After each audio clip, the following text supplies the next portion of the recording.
And if you just measure what's happening with the JSE compared to globally, we know different. We've lost 15% of the JSE value just last week. We open up this morning 10% down instantly.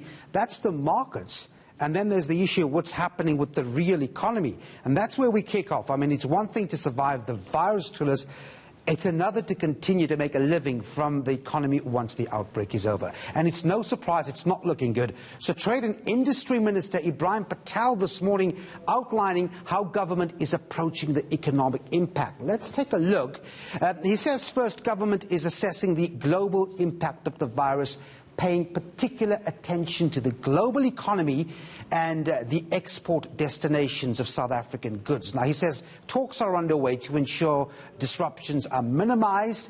Remember, there's also the issue of the industry downtime and shutdown in certain sectors. So a government, labour and business meeting at the moment to discuss how the downtime work schedule, if you like, is organised so that jobs are safe.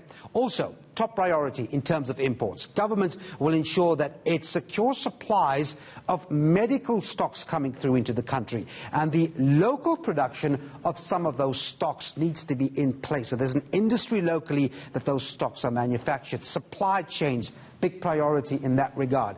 And then, of course, the big issue is the preparedness on factory floors and work environments to prevent transmission.